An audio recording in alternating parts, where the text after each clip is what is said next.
प्रेम से बोलिए विष्णु भगवान की जय। अजा एकादशी, आइए जानते हैं अजा एकादशी कब होगी। रवि पुष्प योग में रखा जाएगा अजा एकादशी व्रत। जानिए शुभ समय और व्रत के नियम। हिंदू धर्म में एकादशी तिथि का विशेष महत्व है। धार्मिक मान्यताओं के अनुसार इस विशेष दिन पर भगवान विष्णु की उपासना करने से साधक को सुख एवं समृद्धि का आशीर्वाद प्राप्त होता है। पंचांग के अनुसार भाद्रपद मास के कृष्ण पक्ष की एकादशी तिथि के दिन अजा एकादशी व्रत रखा जाएगा। इसे विशेष दिन पर दो अत्यंत शुभ योग का निर्माण हो रहा है। अजा एकादशी व्रत 10 सितंबर 2023 दिन रविवार के दिन रखा जाएगा। मान्यता है कि एकादशी व्रत रखने से सभी पापों से मुक्ति मिल जाती है। अजा एकादशी के दिन दो अत्यंत शुभ संयोग का निर्माण हो रहा है। पर भगवान विष्णु की उपासना करने से साधक को सुख समृद्धि और धन धान का आशीर्वाद प्राप्त होता है। एकादशी व्रत रखने से व्यक्ति को सभी पापों से मुक्ति मिल जाती है।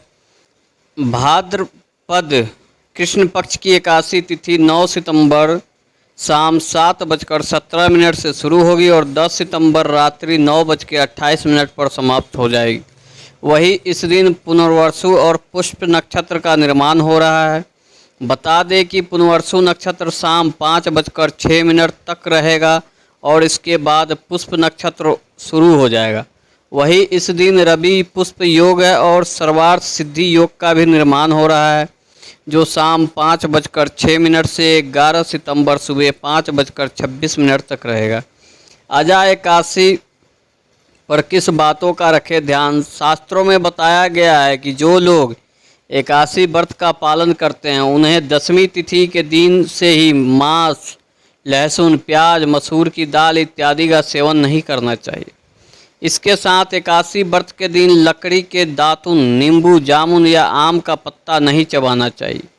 इस दिन वृक्ष से पत्ता या लकड़ी तोड़ना वर्जित है। एकादशी व्रत के दिन व्यक्ति को अपना मन साफ रखना चाहिए, इसलिए व्रत के दौरान किसी भी प्रकार के नकारात्मक विचारों को मन में उत्पन्न न होने दे और क्रोध पर संयम रखे। साथ ही इस दिन सिर्फ भगवान का भजन या मंत्र का जाप करें। मानता है कि एकादशी के दिन घर में झाड़ू भी नहीं लगाना चाहिए। ऐसा इसलिए क्योंकि इससे सूक्ष्म जीवों की मृत्यु का भय बना रहता है।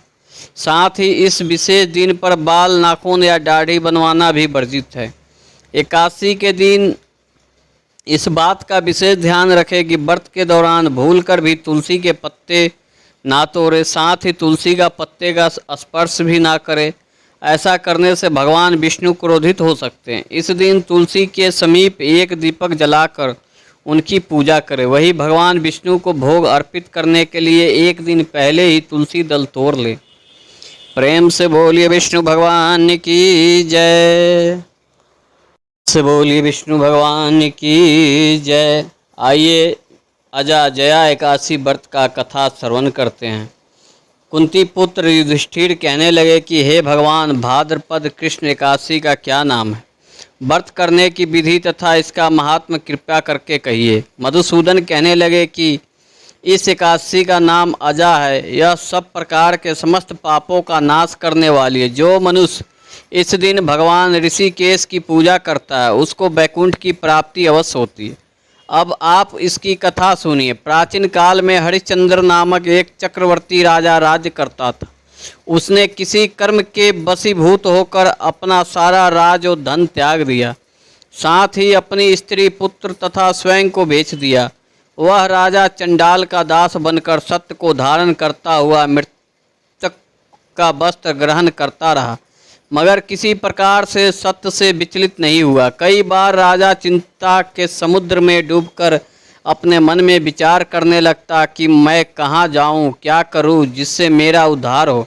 इस प्रकार राजा को कई वर्ष बीत गए। एक दिन राजा इसी चिंता में बैठा हुआ था कि गौतम ऋषि आ गए। राजा ने उन्हें देखकर प्रणाम किया और अपनी सारी दुख भरी कहानी कह सुनाई। यह बात सुनकर गौतम ऋषि कहने लगे कि राजन, तुम्हारे भाग से आज से 7 दिन बाद भाद्रपद कृष्ण पक्ष की अजा नाम की एकादशी आएगी। तुम विधि पूर्वक उसका व्रत करो। गौतम ऋषि ने कहा कि इस व्रत के पुण्य प्रभाव से तुम्हारे समस्त पाप नष्ट हो जाएंगे। इस प्रकार राजा से कहकर गौतम ऋषि उसी समय अंतर ध्यान हो गए। राजा ने अपने कथा अनुसार एकादशी आने पर विधि पूर्वक व्रत और जागरण किया। उस व्रत के प्रभाव से राजा के समस्त पाप नष्ट हो गए। स्वर्ग से बाजे बजने लगे और पुष्प की वर्षा होने लगी। उसने अपने मृतक पुत्र को जीवित और अपनी स्त्री को वस्त्र तथा आभूषण से युक्त देखा।